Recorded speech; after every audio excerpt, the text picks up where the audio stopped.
Uh, Thank you. Welcome back to House Human Services this afternoon. We're going to be hearing from people with the lived experience of um, being homeless. And we want to welcome everybody to the committee today. And I know it can be kind of a nerve-wracking experience to be sitting at the head of the table. Yeah. 11 people, listening intently to what you're going to say, but we're all just people just like you. Yeah, you guys all seem really nice too. No, So. thanks. Well, I saw you sitting here earlier this morning, and so you got a little sense of, we do like to ask questions, but we try not to be too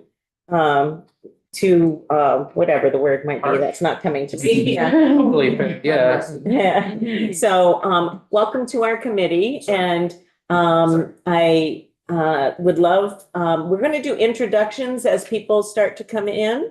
Oh, we got people coming in now. That's great. We'll do introductions, and just so people know, we do go around the outside of the room. If you want to pass, you're able to pass, and you don't have to introduce yourself, but it's wonderful if you do so. But we'd like you to know who you're speaking with and where we're from. So my name is Teresa Wood. I'm from Waterbury, and I also serve Bolton, Buellscore, and Huntington. And I'm Ann Donahue from Northfield, also Berlin. Good afternoon, I'm Dan Noyce. I represent Woolkit, Hyde Park, Johnson, and Belvedere. James Gregoire, Fairfield, Fletcher, and Bakersfield.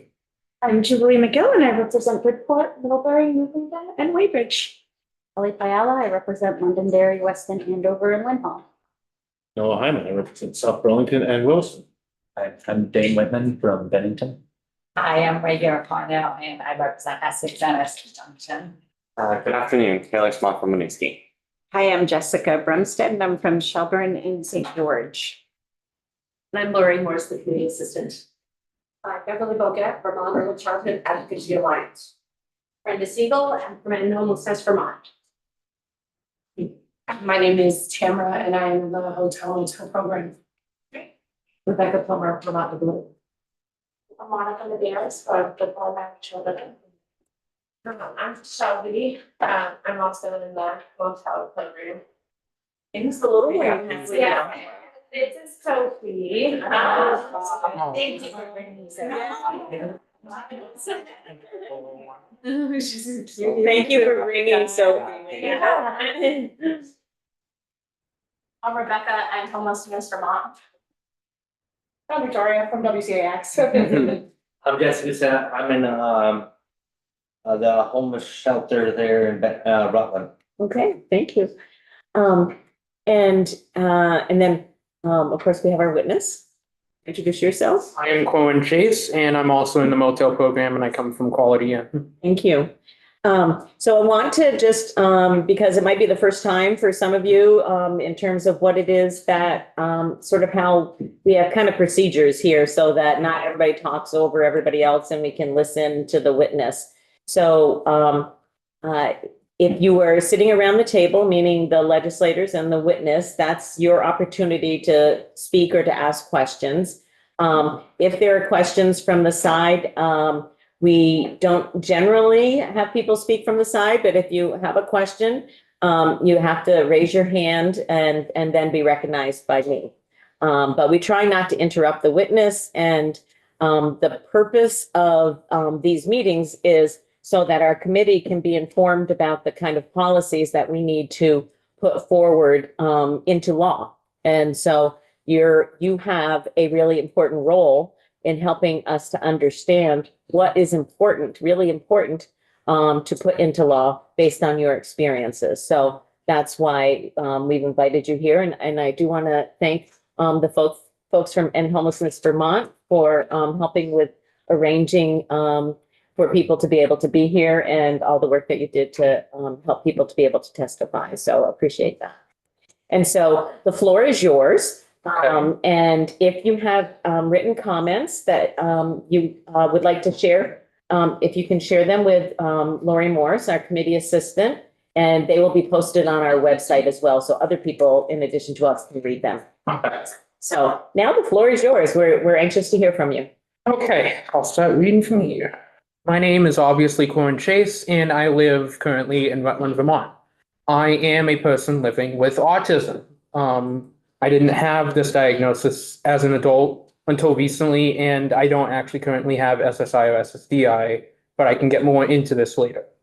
I want to start by saying that I was raised in like a religious background. I grew up in like an area with like a church and whatnot. I went to like a Christian school, but I also had a history of like abuse with my grandparents, etc. I tend to be someone who does want to be thankful for whatever someone or like the state does or trying to do, even when it seems like people are not trying like hard enough at times. So when thinking about what to say today, I was having like a hard time at first trying to tell this because, it's something that I haven't really done before ever in my life, and it is quite personal, so it is definitely hard to break through. But it is obviously extremely important that I try to give out this story to you guys for the reasons that you had said. So I'm going to try my best to try to tell my story and what has helped me and what hasn't been like available. I became homeless because my mom and I had lived in a trailer that was condemned back in Cabot, Vermont. My mom was the tenant in this actual case, and through emergency housing, we entered the hotel program in November of 2022. But in early 2023, my mom had left the hotel with barely any say, abandoning me and leaving me with pretty much about nothing. I don't know where she is. I don't know if she's safe or not. I have no clue about that. I was first diagnosed with autism as a child, but that diagnosis, I didn't even know at the time that I was diagnosed with that. It was super duper blurry and was not very well explained to me whatsoever. And I was shocked when I found out later at just recently being diagnosed with that. I obviously, seeing how I have autism and whatnot, a very common thing, I do have the mindset of something like a child. So it is not easy for me to be able to do certain tasks and whatnot, like adult tasks for like support, etc. I can live on my own, but I definitely need that like daily living support in order to complete all those like basic needs and whatnot, especially if stuff like filling out paperwork and all that I have zero idea, or I have the anxiety that pushes me away from being able to do it.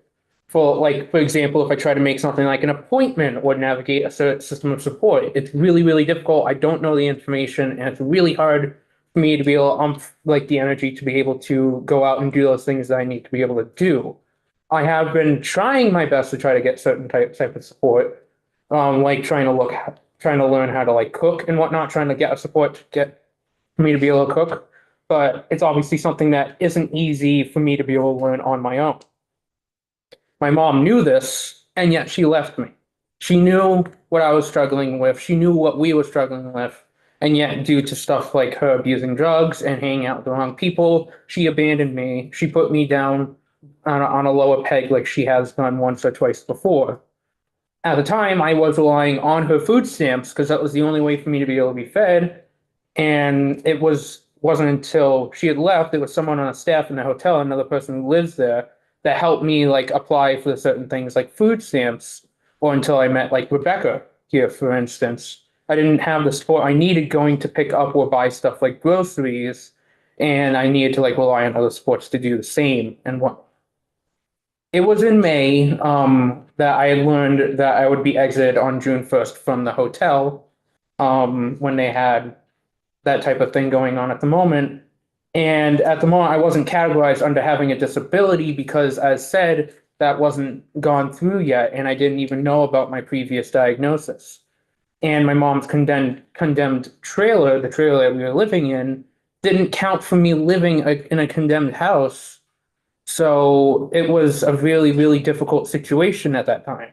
I was introduced to End Homelessness for Vermont when I wanted to tell like my story and whatnot. For all of you to know that I might have nowhere to go if like this program ends, because I don't have a clue as to what exactly to do once that's all over and whatnot. When Brenda learned my story, she asked if she could help to try to get me into the right category so that I would remain until July 1st and ultimately in the cohort. It took weeks, but I was just notified like right in the middle of June that I would be able to stay, that program was extended and whatnot. And it was then for the first time since I've actually been in the program that I was able to get a whole bunch of the support and whatnot. I was finally able to get this in motion and all that. Rebecca continued to provide support with basic needs for quite a while, including including helping me get to Brock in order to even get myself a phone because I didn't even have a reliable phone or data.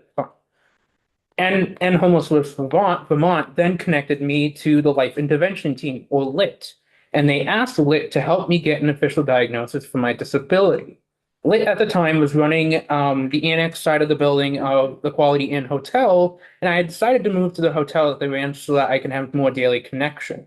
It was a choice that was offered, not a requirement, and was one that made sense for me because I was currently at Cortina Inn, and they could have still been able to contact me, but obviously they wanted to try to have more in-person connection being right there, and that would be super duper helpful for me. Every step of the way, the organizations I'm now connected to have given me choice, explained my options, and allowed me to decide what my next steps will be. It connected me to Rutland Mental Health, which was huge because I was able to get something like a case manager. All three organizations worked to help me to get the adult diagnosis that I now finally have after all this time. It was in this process that I found out that there was a diagnosis obviously previous, but it was too long ago, so of course it did have to get redone and whatnot. Unfortunately now, the LIT team no longer runs the hotel that I am in. They pretty much abruptly left with basically no official word to a lot of the people that were in there, and it triggered, feelings of abandonment from like my mom and other sides of the family and whatnot. And even though I knew they were dealing with like their own financial constraints, I understand if things need to change, I'm not going to be someone to be completely upset about that. If I didn't have the support of Rutland Mental Health with like my caseworker, as well as Rebecca and Brenda from End Homelessness Vermont, I don't think I would be in the place to share my story today. I really don't. There would be a lot of things that would have completely messed up and I could have been outside. I was feeling pretty badly, and it really was making me feel a lot of the trauma of my family abandoning me, like I mentioned.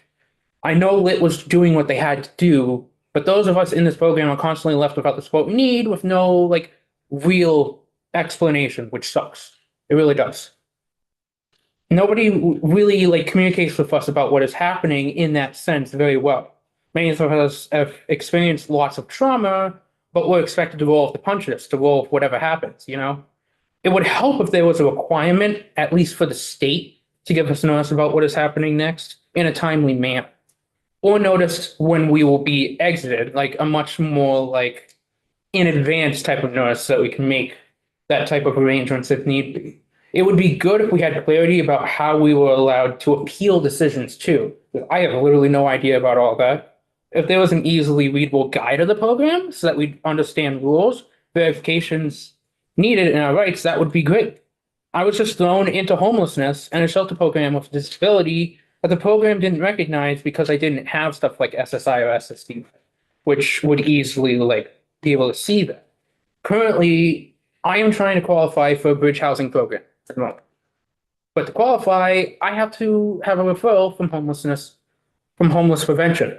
However, I did my coordinated entry with Brock, and that is because homeless prevention had too big a backlog, and now I can't get into this program because homeless prevention won't write a recommendation because I am with Brock, but the recommendation can't come from Brock, and the only reason I'm with Brock was because of the homeless prevention backlog.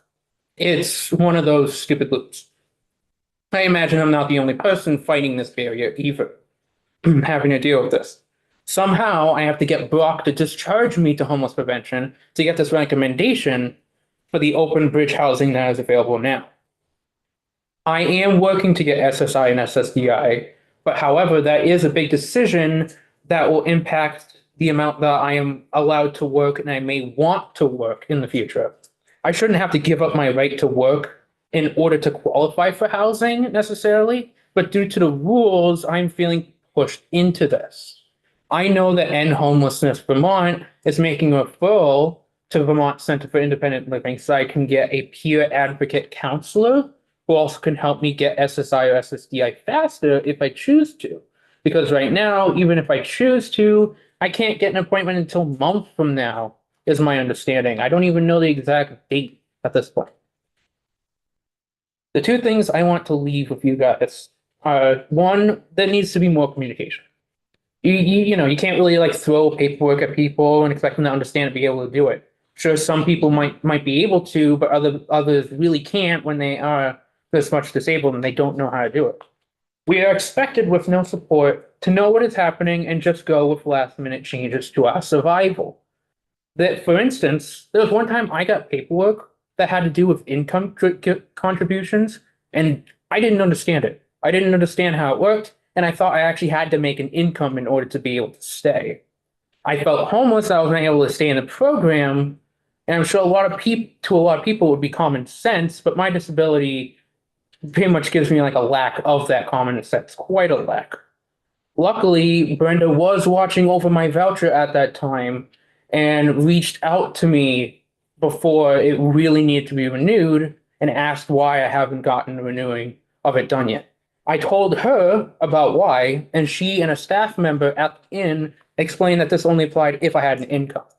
If she hadn't been watching or the hotel hadn't reached out to her, I don't know what would have happened. I would have just been outside, and I can't manage that on my own and whatnot. So yeah, that's just the lack of communication going on there. And for some people, there is easy mishaps that can get slipped through because some people don't understand it as easily. To some, it's super easy to understand, but for people like me, some stuff gets read completely the wrong way. The other thing I want to say too, and it kind of connects to a lot of what I've been saying, is to try to count people as me as having something like a disability. There are a lot of us in this program who really don't have like SSI or SSDI, but need as much support as someone who does. We shouldn't have to give up our right to work or figure out how to navigate a complicated system like a rat in a maze in order to qualify, People can easily tell by the sound of my voice and my communication style or like body language that I am living with a disability. It doesn't make me less than others, but it does make me feel like I need a different kind of support.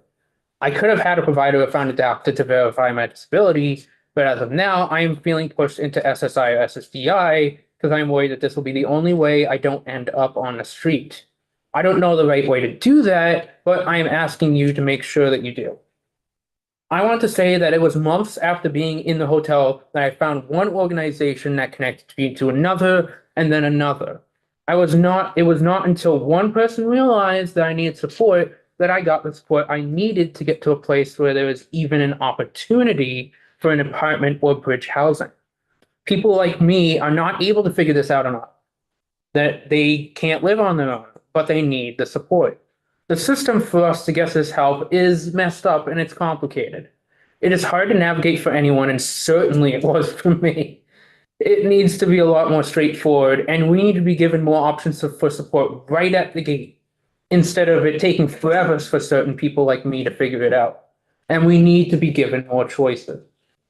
Brenda has told me that this community, you guys have been doing great work, and I'm honestly happy to hear it. You guys are seem like great people, and I am thankful for all that. I hope that you keep hearing from people like me about what we need and what would help us most. It means a lot to be invited here and be given the opportunity to tell my wacky little story. Thank you very much.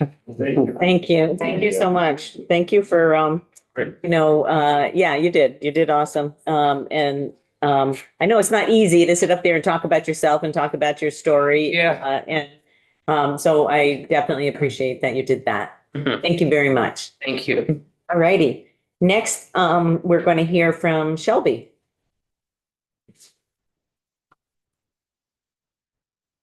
We can sit another chair up there, and you can bring your baby with you if you'd like. Give it a quick tan round here, actually. Okay. I know, any one of us would be happy to hold her for you, but yeah. Loves her mom, but I'm with me. I'm excited.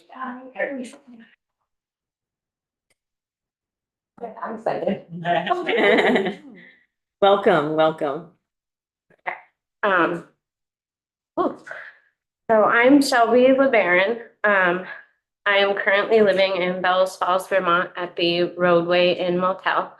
I am the mom of 2 children. One, Sophie, was born prematurely this past fall in September. I began my experience of homelessness after living for 3 years in an apartment. We were in a 2-year court battle because they wouldn't let They wouldn't tell us what our rent was. They changed it and wouldn't give us any information. We were ultimately evicted while I was pregnant, and I had just had dental surgery. It was like they just wanted us out. They never worked with us on anything, but we had no resources and no power. We were evicted the day before our court case even ended. We entered the hotel program and were only given 28 days. They called the eviction our fault and didn't give us any of the information that we were allowed to prove otherwise or that it was beyond our control.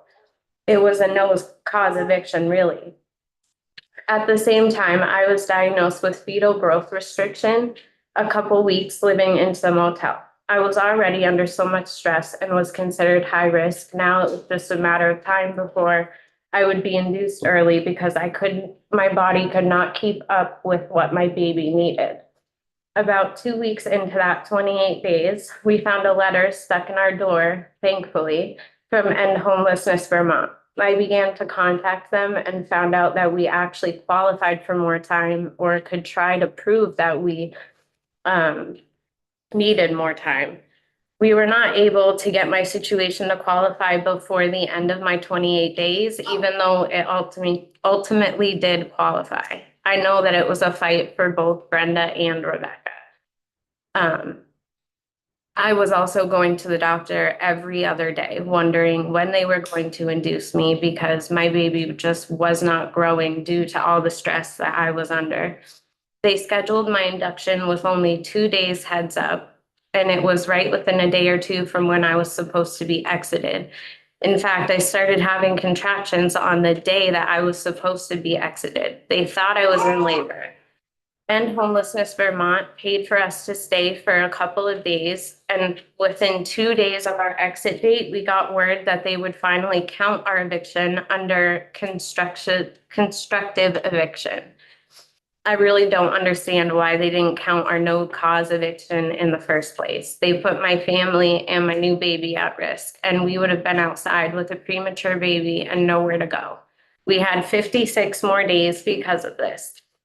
My family also works with Springfield Supportive Services, and they have been supportive and helpful. They do come by regularly, but anyone can tell their caseloads are so big, which causes the paperwork you need to find an apartment or anything to get out of the motel to get mixed up with other people's, and they have difficulty catching up at times. These people on the ground just can't be expected to handle the caseload they are by themselves. Our days ended before date-to-date adverse weather began. I was extremely worried because now I had a premature newborn baby and I didn't know what we were going to do. She was 4 pounds, 12 ounces at birth. We had used 84 days, so even that maximum length of time would have left us on the street. Brenda saw our days end approaching, and we didn't know, but she was already working on this. I also contacted Rebecca after I had talked to my economic services caseworker and was told that we would be sent outside. There were just no options. Very quickly, they were able to get a medical exception because Sophie, our new baby, had a visiting nurse. In simple black and white, it looks like 84 days would be enough time to find an apartment and get in an apartment. But when you have a no-cause eviction, you're pregnant, you have a family, that's just not enough time. We were not able to just search for apartments day and night. I was at the doctor and then having a baby and then having a premature newborn. I also have an 8-year-old at home. The people at supportive housing are wonderful people, but their caseloads are so big and no one can handle that much volume. When you're in the motels, you have constant stress of, will I have a voucher? Won't I? When is it going to end? Is my family going to end up outside?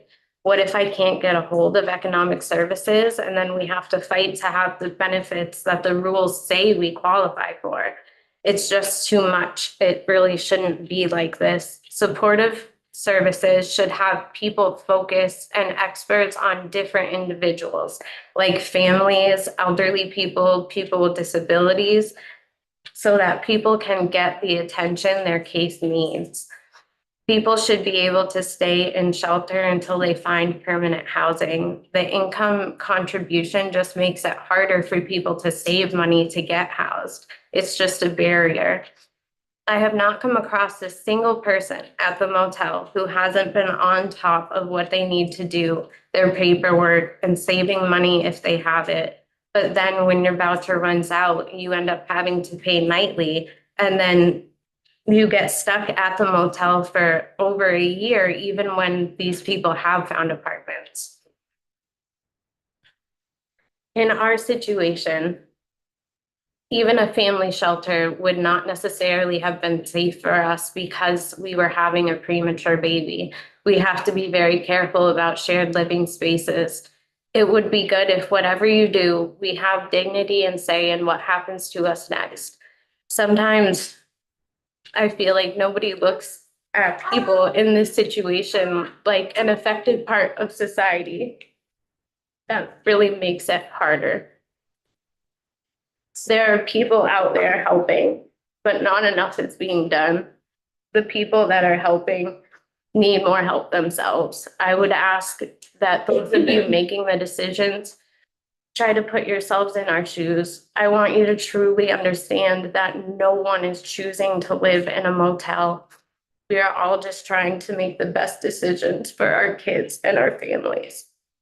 If we are allowed to stay until June, I don't know what we will do after that if nothing changes. I want a home. I want somewhere for my family. I don't want to leave Vermont. This is not what I wanted, but this is our option right now. Thank you for your time. Thank you so much, Shelby. Thank you for sharing your story, and thank you for bringing your beautiful baby in here. She's good. She was sending you good vibes. She was sending you good vibes.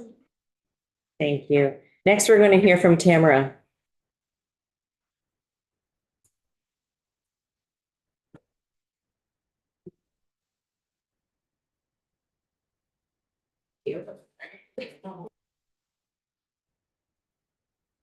I dreaded the hot seat like the whole time. Like I know I'm coming next. She had to make me cry. I kept willing somebody to pass a tissue box down that way, and Brenda finally took care of it. Okay, so for the record, my name is Tamara Hodge, and I live in Bellows Falls, Vermont at the Roadway Inn as well. I have been in the hotel motel program since September 1st with my 3 kiddos. People often talk about people in the program like we aren't trying, like we just enjoy staying where we are. I'm sorry. Okay, take your time. Take your time. Every day is a new day. We work very closely with Springfield Supportive Housing, with our Reach Up case manager, and End Homelessness Vermont. If this program ends and nothing changes, we have no other options, and my 3 kids and I will be outside, like we almost did this fall. A little backstory, I'm from Vermont, born and raised. I moved from Vermont to South Carolina in May of 2020 to find support in recovery. We moved back to Vermont because my father's health got worse. We were supposed to have a house set up when we got here. 2 weeks after coming to Vermont, our house wasn't ready. And it turned out that the landlord had rented it to someone else. We were left with nowhere to go. And the phone call came while all of us were sitting in my tiny little Toyota Camry with all of our stuff packed around us and no clue where we were going to go. Living with family was never a possibility for me, so we were left with nothing. It was then that I called 211 and ended up in the hotel program. They gave us only 28 days because they did not count either my sister-in-law or my mother's letter as constructive eviction. At the end of our 28 days, myself and my 3 kids were about to end up outside. We were offered nothing but a tent in the middle of October. And I was terrified. April of 2019, I lost my left lung. I take a lot of medication and use a breathing machine at least 4 times a day. Being in a tent, that's not possible. It was then that my caseworker, Janice, from Springfield Supportive Housing, contacted Brenda at the End Homelessness Vermont and asked for them to help us stay sheltered. Rebecca, also from End Homelessness Vermont, came to my room and did an interview to understand our situation better. They helped me gather necessary documentation of our previous living situation and asked for our situation to be considered a constructive eviction. But it didn't come through quickly enough. End Homelessness Vermont started paying for us day by day. And I can't be positive, but I'm pretty sure some of it came out of their pockets. Every day I would get back to the hotel and be locked out. I'd have to go get a new key card because it was being paid day by day, waiting for an answer from Economic Services. This process took 3 weeks, and I had to keep everything packed in our car. I didn't know what I was going to tell my kids if I had to pick them up from school, and we didn't go back to the only place they had as home. Throughout this, I stayed in close contact with Rebecca and Brenda, as well as Janice from Springfield Supportive Housing, and my case manager at Reach Up. I know that everyone was trying really hard, but without an answer from the department, we were left panicking every day. Finally, after 3 weeks, we got an answer from someone in charge that they would consider my situation a constructive eviction, giving us 56 more days. I don't know why that took so long, or why, if it counts in the rules, that it wasn't accepted in the first place. I don't understand why we had to go through it. This meant that my voucher would run up, though, on December 8th, and I would later find out that this would leave a gap between what I had for days and adverse weather rules, and right in the middle of winter. Once I found out, I panicked that all we had was my car. I made sure that I could get my radiator fixed so that the heat would at least work, thinking that I was about to watch my 3 kids sleep in the backseat of my car. I'm coming up on 4 years sober, and it's incredibly important to me and my children that I stay in recovery. But these rules make it very hard for anyone to continue to have hope or any type of connection. It's hard to see a way out of homelessness even now. Around December 1st, I called to renew my voucher, and someone at the call center answered. First, they told me that I was out of days. Then, in a very judgmental tone, she told me that I shouldn't need more days, that I've been there long enough, and I should have found. I had no words, and I couldn't say anything. I simply hung up. It was humiliating and demeaning. And I felt so talked down to, like I was less than her. I immediately called Brenda, who informed me that I actually had 7 more days and no need to panic just yet. She reported the phone call to someone in management and asked the worker she works with to fix the issue. Even after all this, it still left me with a week gap. Again, End Homelessness Vermont paid for some of those days and made sure that there was a night-to-night voucher any night that adverse weather was allowed. Somehow, we ended up making it to December 15th. The people that have supported me have not been from the state system. I felt so ashamed and panicked and like there's no way out. When I work with Springfield Supportive Housing and Rebecca and Brenda, I know that they're all doing anything that they can, and most importantly, they treat me like a human being. Now I'm staring at March 15th, unsure of what's going to happen, 2 days after my son's 11th birthday. I have been assured that we will probably be able to stay until the end of June, but until we know for sure, that panic is always there. as if being a single mom with 3 children isn't enough. What we do after June 30th, I'm not sure what we'll do after June 30th if we still haven't found our way out. People don't realize that finding housing that is big enough for me and my 3 children and that I can afford on my own as a working mom, I have applied for every 3-bedroom or more that I've found out there. I didn't expect to have to go through this. Never in my life. The only other time that I have experienced homelessness was 8 years ago, right after I had my youngest daughter, when I left an abusive partner. It was brief and there was a way out. But waiting on the phone for hours and hours with economic services, and if nobody picks up before 4:30, you're just out of luck. Endless panic days, applying GA rules incorrectly, which leaves people outside, and no housing is not how our system should work. There are so many people that I've met since I started this program that stay in the same hotel that I'm in, that if they end up on the street, I don't know that they'll make it. At the moment in our lives when we needed the most support, it feels like we're just at constant risk of ending up outside. I don't understand how that can be done to children, to elderly people, anybody with a disability, or anybody for that matter. We're all human. A supportive system would ensure our safety until we found permanent housing.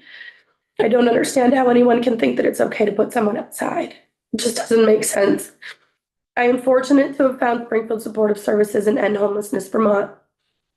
But what about those people that don't?